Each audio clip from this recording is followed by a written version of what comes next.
Thanks for standing by. My name is Mondeep, and I will be your conference operator today. At this time, I'd like to welcome everyone to the Krispy Kreme fourth quarter 2023 earnings call. All lines have been placed on mute to prevent any background noise. After the speaker's remarks, there will be a question and answer session. At that time, you may simply ask a question by pressing star 1 on your telephone keypad. I would now like to turn the call over to Ms. Stephanie Daukus, Vice President of Investor Relations. Ms. Daukus, please go ahead.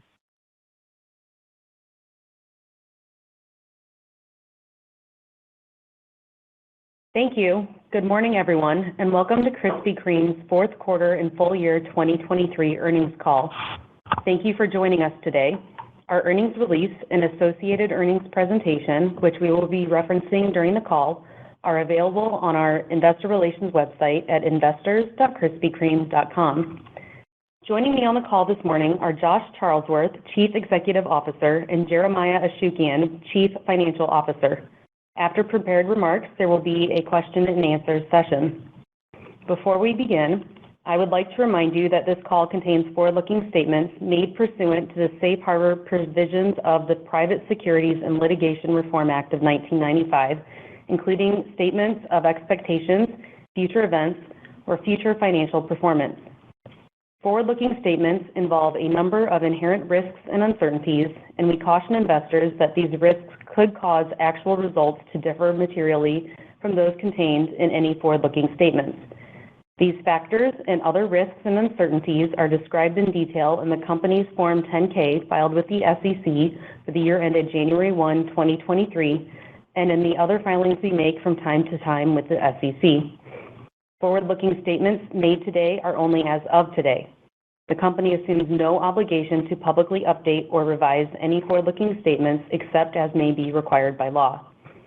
Additionally, today's call will include certain non-GAAP financial measures. A reconciliation between non-GAAP financial measures and their closest comparable GAAP measure can be found in our fourth quarter 2023 earnings press release and Form 8-K filed today with the SEC and is also available at our investors.krispykreme.com website. With that, I'll turn the call over to Josh. Good morning, everyone, and thank you for joining us today. I'm so excited for what is ahead of us at Krispy Kreme.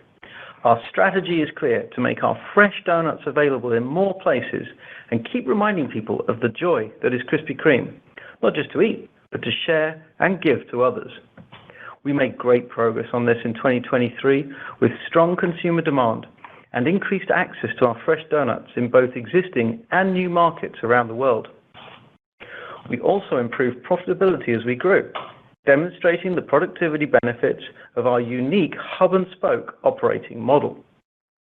As we move forward in 2024, we will continue to offer new and exciting specialty premium donuts, upgrade our digital commerce capabilities, and expand the availability of our donuts around the world, including in our newer sales channels like club stores and quick service restaurants. We will also increase our efforts to modernize the making and moving of donuts to ensure we deliver high-quality, profitable growth.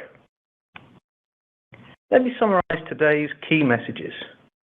We continued to deliver double-digit organic revenue growth with all markets and channels growing sales. We expanded profit margins by leveraging existing production hubs to support our growth, especially in the U.S., where operating leverage was strongest. Our ongoing strategy is to scale the business efficiently by adding more fresh points of access. There are now more than 14,100 places where you can buy our melt-in-your-mouth fresh donuts in 39 countries. Now, our focus on operating excellence means that we're building both a bigger and better Krispy Kreme business. And finally, we are introducing our 2024 outlook, with organic growth expected to translate into adjusted EBITDA expansion, reflecting our intent to drive increasingly profitable growth. We delivered 13.2% organic revenue growth in the fourth quarter, ahead of our guide, and 12.2% organic revenue growth for the full year. This performance reflected strong consumer demand, with people choosing to celebrate Halloween, Thanksgiving, and the holiday season with premium-priced specialty donuts from Krispy Kreme, including a Scooby-Doo dozen and our first ever Elf donut collection celebrating the 20th anniversary of the family favorite holiday movie. Tie-ins like this helped create tremendous excitement for the brand in 2023, and we finished the year with over 40 billion media impressions, reflecting how well Krispy Kreme's fresh and innovative donuts resonated with the consumer. E-commerce also continues to play a bigger role within our business, growing over 25% in the fourth quarter, driven by new loyalty members, which now total over 15 million, as well as operational improvements to our website, app, and in-shop availability. Organic growth was also driven by adding new points of access, which increased by 743, a much stronger fourth quarter expansion than in prior years, reflecting the growing demand from existing and new partners who want to make everybody's favorite fresh donuts available to their customers. The same goes for new countries, with Krispy Kreme opening in Ecuador and France in the fourth quarter to add to Jamaica, Kazakhstan, Switzerland, Chile, and Costa Rica, which were all added earlier in the year. The continued expansion of our hub-and-spoke model delivered productivity growth and increased profitability in the fourth quarter, with adjusted EBITDA margin improving 40 basis points to 14.2%. The hub-and-spoke model is becoming more productive as we add more points of access without adding significantly more production hubs. We ended 2023 with 2,300 more points of access than in 2022, mostly through Deliver Fresh daily displays in grocery and convenience stores. And we did this whilst adding net one production hub. The resulting increased utilization of our production hubs, most of which can still make twice as many donuts as they do today, made them more efficient and profitable. We also completed the optimization of our production hubs without spokes in 2023, closing legacy donut shops which were not well suited to the strategy.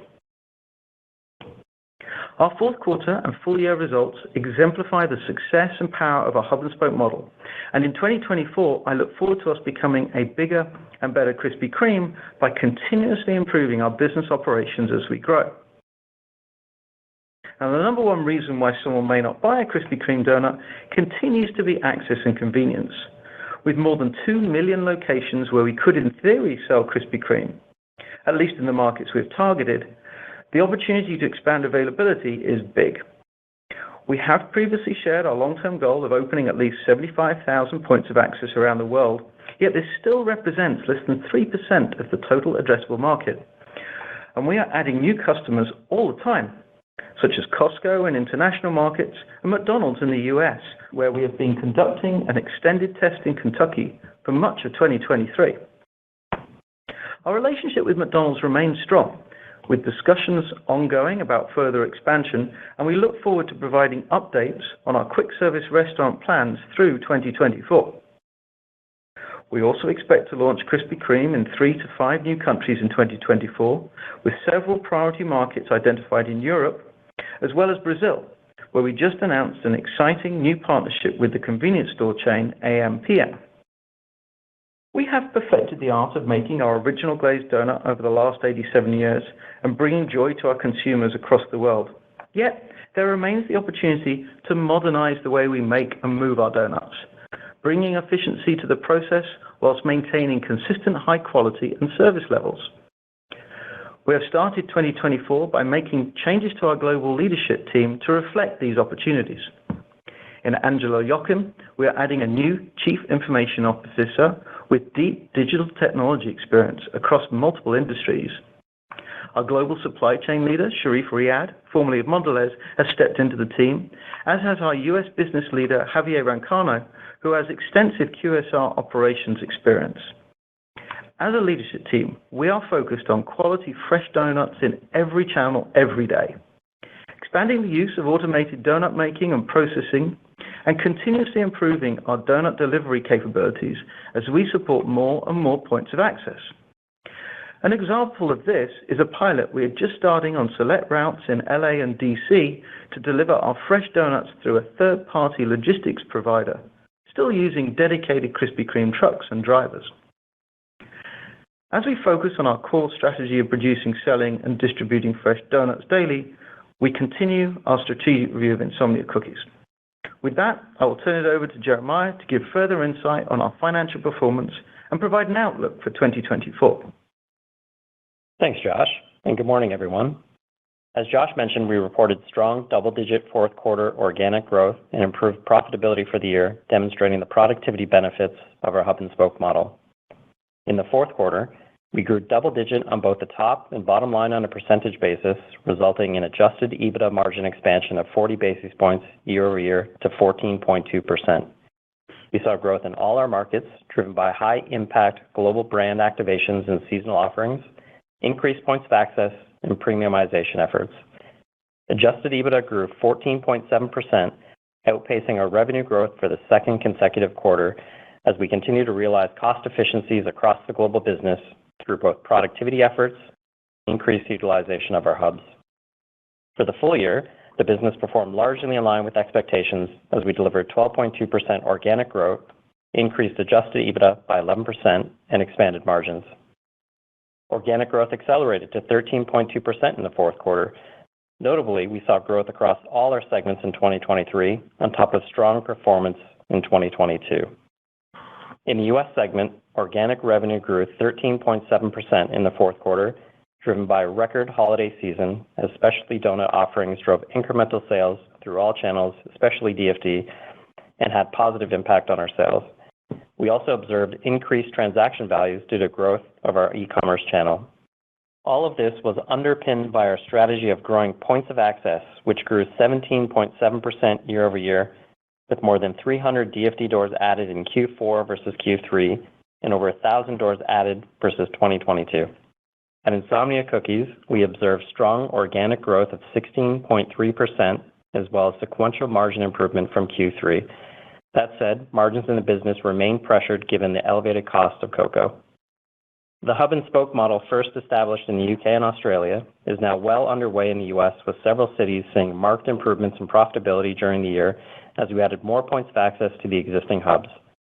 This, as well as our ability to leverage pricing to offset inflation, explains the increase in sales per hub of 8.9% year-over-year and the subsequent 120 basis point adjusted EBITDA margin improvement for the year. In the international segment, organic revenue grew 9% year-over-year as we expanded points of access and leveraged global campaigns over the holiday season to drive volume of our specialty donuts. Most notably, we executed our Elf specialty donuts in 9 markets worldwide, leveraging a single set of marketing materials, seeing great results in Mexico and the UK. Mexico was a substantial contributor to growth this quarter. We have nearly doubled points of access in Mexico through existing partners such as OXXO, with meaningful room to continue expanding in the country. We also saw successful growth in new partners such as Costco in Australia, which continues to prove to be an efficient customer. Adjusted EBITDA improved sequentially in the quarter to 20.6%, with margin expansion in both Australia and Mexico. Profitability continues to be pressured in the UK, and we're taking actions to improve productivity. In the market development segment, organic revenue grew 19.2% in the fourth quarter as we continue our international expansion by opening 126 more points of access through a combination of theaters, fresh shops, and DFD doors. We opened in 2 new markets, Ecuador and France, and expect that these 2 countries alone can support more than 2,000 further points of access. Most notably, Paris represented a record-breaking launch in the fourth quarter. This shop was our best-performing shop worldwide on a sales basis in December. Market development adjusted EBITDA grew 21.1% in the fourth quarter, with margins expanding by 120 basis points to 35.4%. Margin improvements were primarily driven by continued hub-and-spoke efficiencies in our equity-owned Japanese and Canadian markets. As we continue to expand globally, we expect to see high returns in international franchises. The JV structure of the French market is a prime example of our capital-light model approach, which enables earnings flow throughout significant margins, or providing the option to take equity ownership of the market in the future. As you heard from Josh earlier, we announced our future entry into Brazil using a similar approach. For the year ending 2023, we delivered 27 cents in adjusted earnings per share, driven by improvements in adjusted EBITDA that were offset by higher than expected depreciation and amortization as we continue to accelerate expansion both domestically and globally at Insomnia Cookies, and made choiceful investments in anticipation of accelerated growth in the U.S. DFD business. We also saw increased annual interest expense as a result of the higher interest rate environment. As a result, we saw adjusted diluted earnings per share finish lower than our original expectations. Our business fundamentals remain strong, and we are confident in our ability to grow EPS despite remaining in a somewhat higher interest rate environment in 2024. As mentioned on previous calls, in 2023, we deployed some of our operating cash flow to strategically reduce our use of vendor financing, which had an impact on net cash from operations. Over the year, we reduced vendor financing by roughly $82 million, which will provide a long-term tailwind of $3 to $5 million on an annualized basis to adjusted EBITDA beginning in mid-2024. Despite these efforts, we were able to hold leverage flat through 2023, finishing the year at 4.1 times.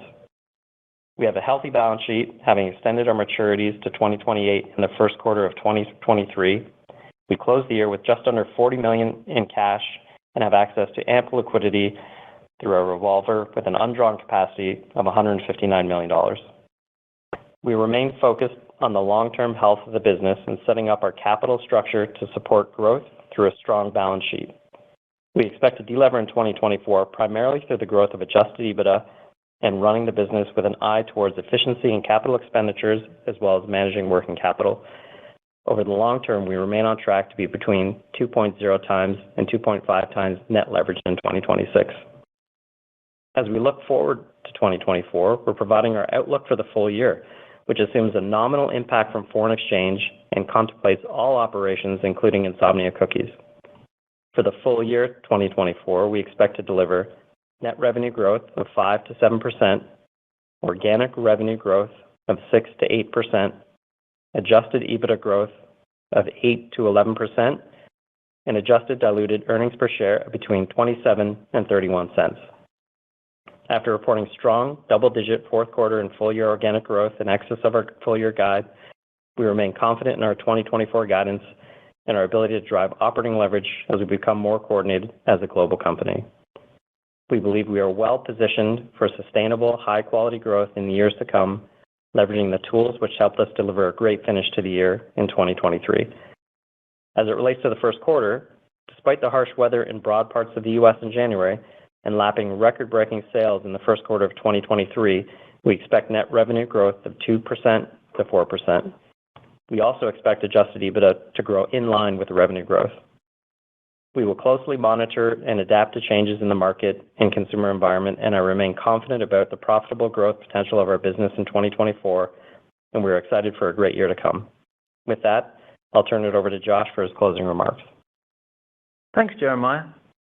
In summary, we are expanding availability by adding high-quality, productive points of access, driving operating leverage through the efficiency of our operating model, and maximizing capital return both by leveraging existing capacity and making selective investments in geographies which have limited access to Krispy Kreme today. All in, I look forward to us building a bigger and better Krispy Kreme in the years ahead. Operator, let's now open it up to Q&A, please. The floor is now open for your questions. To ask a question at this time, simply press the star followed by the number 1 on your telephone keypad. We'll now take a moment to compile our roster.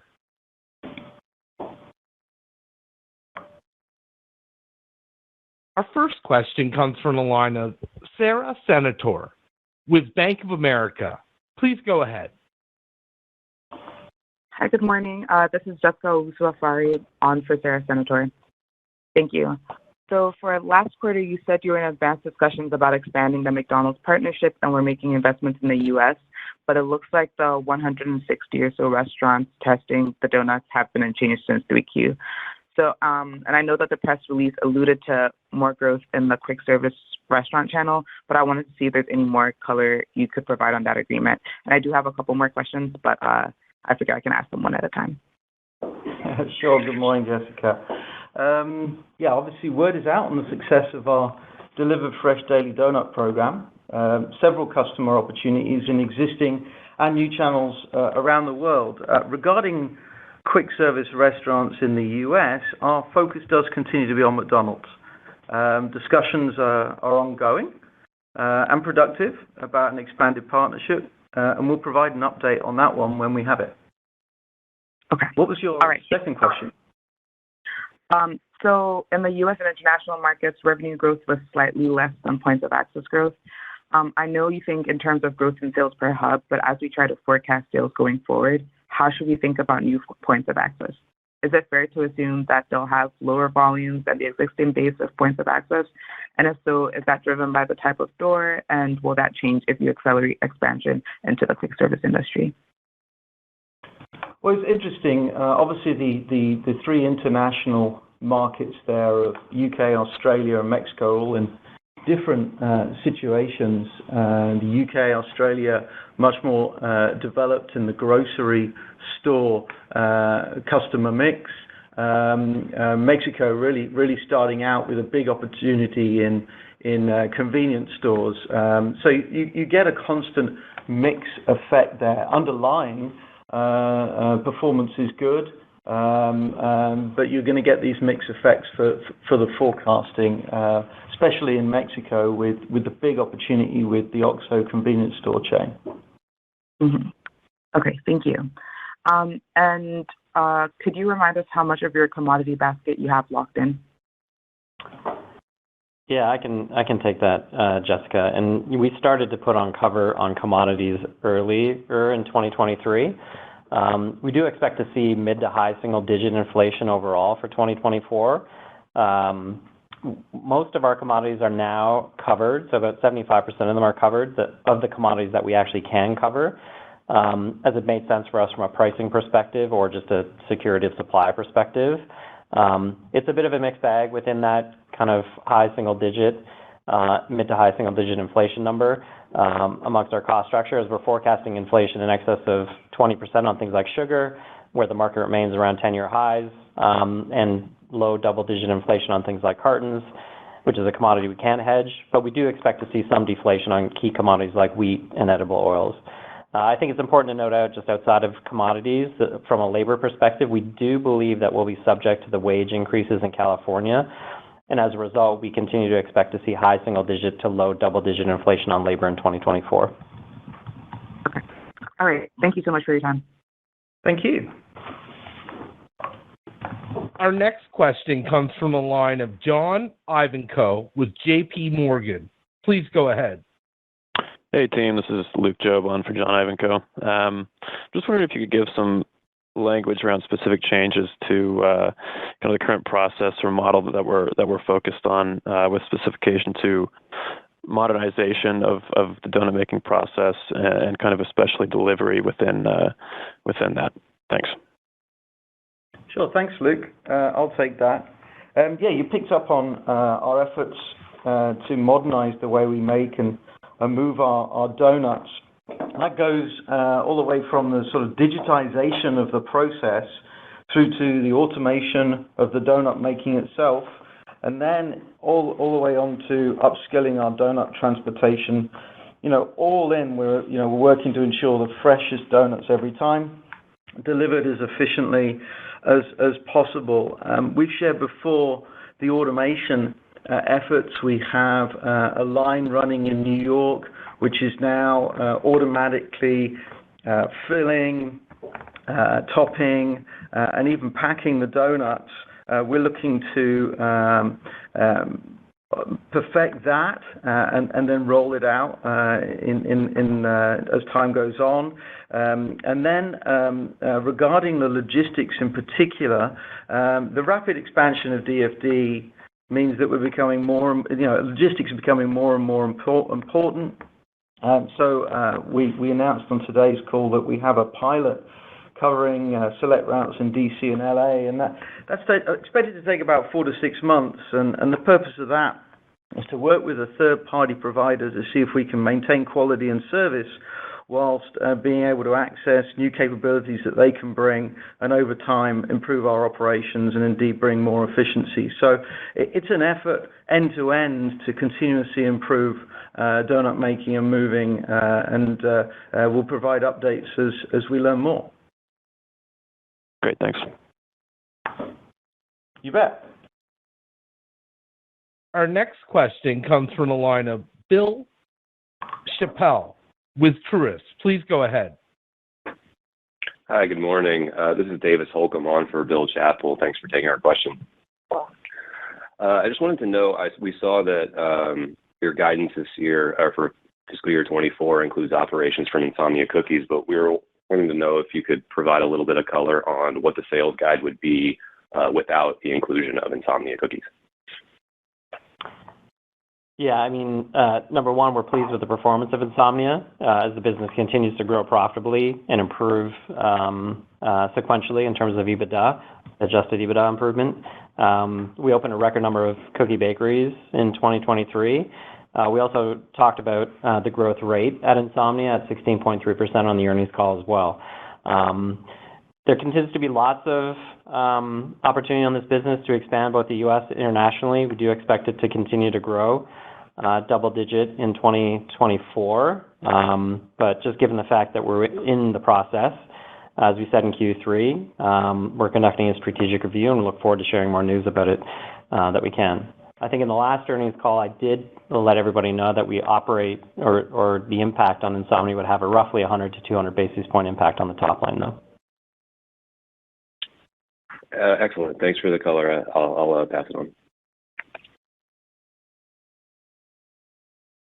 Our next question comes from the line of Aisling Grueninger with Piper Sandler. Please go ahead. Hey, good morning. So CapEx came in as a percent of revenue for 2023 at 7.2%, and the new 2024 outlook, you're targeting 7 to 8. We're just wondering how concrete of a number that is. Does that include any incremental investments you would need to make if, let's say, a QSR partnership was to come to fruition in 2024? Yeah, good morning, Aisling. Our confidence in the DFD opportunity around the world, and especially in the U.S., including QSR, is such that we have thoughtfully started making additional investments in manufacturing capacity to support it. For example, we've secured new sites in Miami, Twin Cities, and LA, all conversions of existing buildings, looking to accelerate time to opening to keep up with demand. To clarify, though, the investments we're making, they're in broad support of the expansion of DFD overall. So they're not dependent specifically, for example, on McDonald's, but they're investments that we very much believe make a lot of sense for our business going forward in terms of bringing Krispy Kreme to more people in those new channels. Great. Thanks for that. My second question is on, I think we touched on this before, but it's in slide 18 of your presentation. It's about average revenue per door per week for international. Just what's the dynamics behind it's been the decrease year over year? Is it just opening these DFD doors in less prime locations than the earlier locations, or just any color would help? Thanks. Yeah, no, it's a great question. APDs internationally were impacted in 2002 by the UK regulations that were put in place. It's called HFSS, which required us to move where the locations were in the stores, which had an immediate step down in terms of productivity. Moving forward, the APD per door has been impacted by adding more convenience-type locations, which Josh mentioned, around places like OXXO in Mexico, which on average is a smaller footprint, which would be a lower kind of dollar per door. So overall, kind of the mix effect there will have a pull on. We believe the APD will remain fairly flattish internationally, kind of moving forward. You know, it is worth clarifying on the U.S. Because actually interesting, you know, with APDs growing strongly, we're seeing that we're actually bringing on even more productive new customers and locations, showing that you know there's a lot of white space opportunity in the U.S., and it's interesting international. Mexico, an example where we are leaning in on convenience store. In the U.S. is a lot of grocery stores, mass club stores, for example, big opportunities there. So the APD will evolve over time with different types of customers, but all in, we're seeing continuously productive doors, ones that support our margin expansion plans. Great. Thank you so much for that. I'll pass it back. Thank you. Again, the floor is now open for your questions. To ask a question, simply press star followed by the number 1 on your telephone keypad. Our next question comes from the line of Daniel Guglielmo with Capital One Securities. Please go ahead. Hey, everyone. Thank you for taking my questions.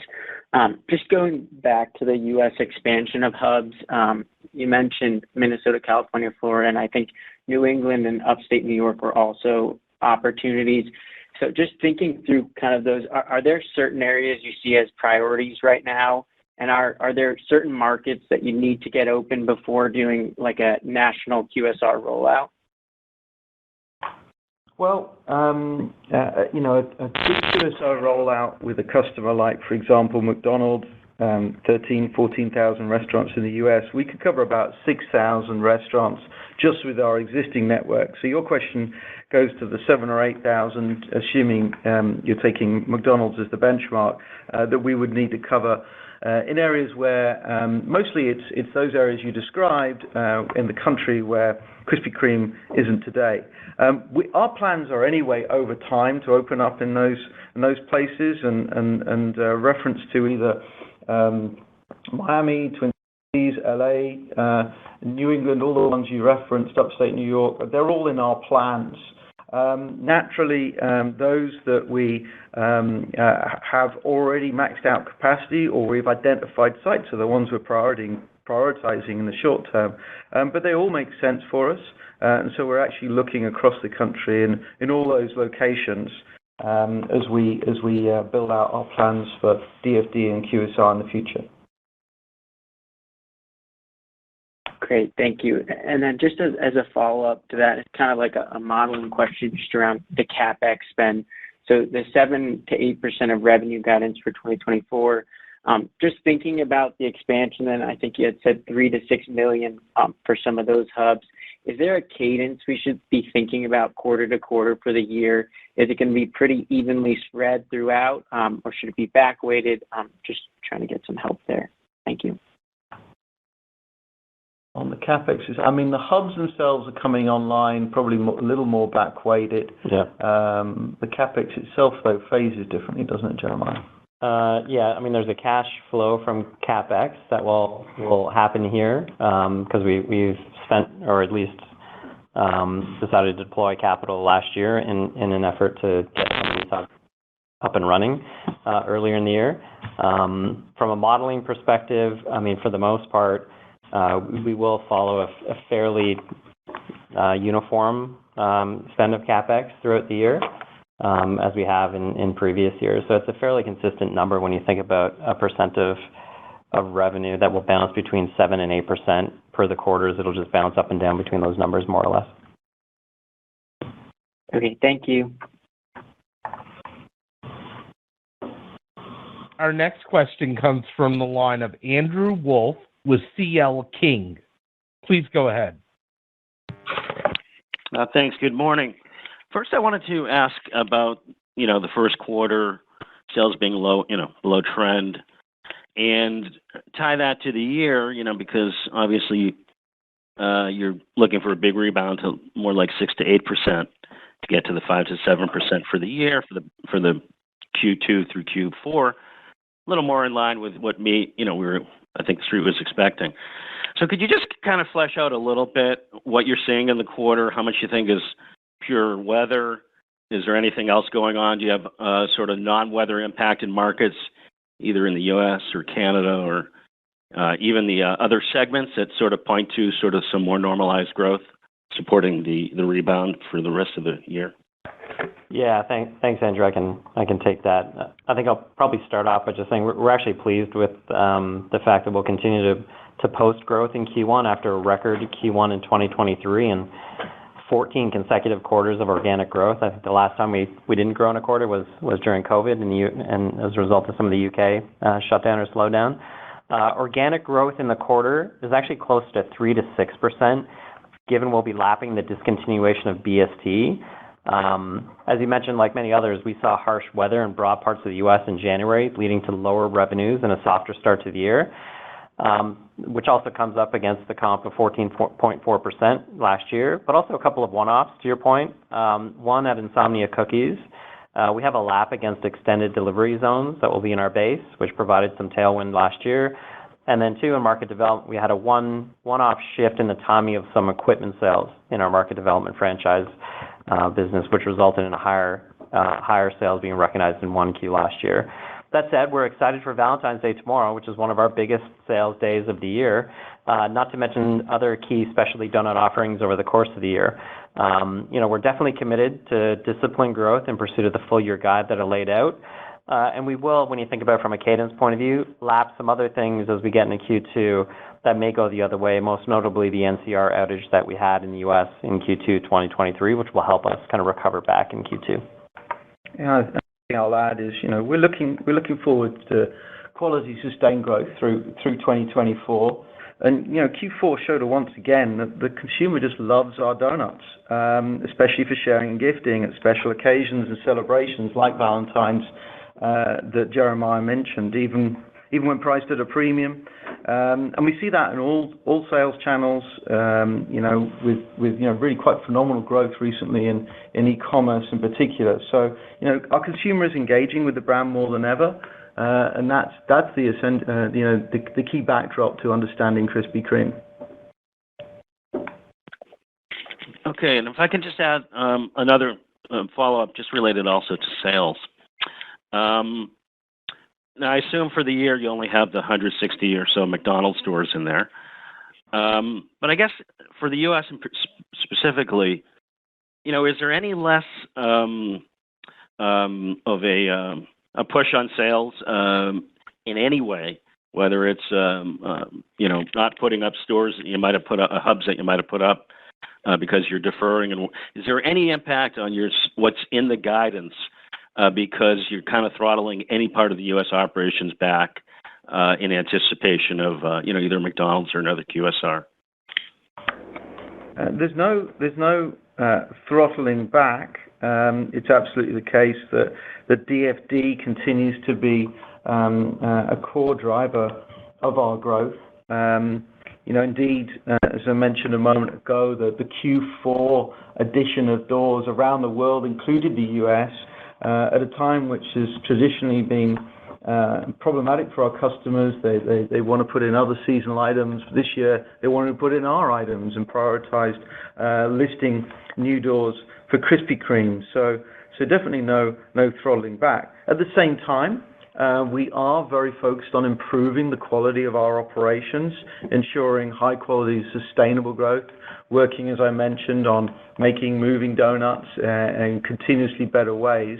So that naturally means we're very thoughtful as we grow to make sure we have the best points of access, strong hubs, making sure they're set up for future growth. As I also mentioned, with many of the donut shops still heavily underutilized, they're able to make more than twice the amount of donuts that they do today, most of those lines. Getting ready for growth with QSR and other new channels is an effort, is a lift. And so we're making sure that everywhere we grow, it's in a way that ensures high quality donuts presented freshly to consumer in every channel, whilst maintaining productivity and efficiency. So we're certainly working hard on the system, but we're not as such throttling back. Thank you. That's a really helpful color. I'll pass it on. Thank you. You bet. Thanks, Andrew. I would now like to turn the call over to Josh Charlesworth for closing remarks. Well, thank you, everybody. Thank you for your interest in Krispy Kreme today, and of course, thank you to all our Krispy Kremers for their hard work in 2023 and your ongoing commitment to bring joy to our customers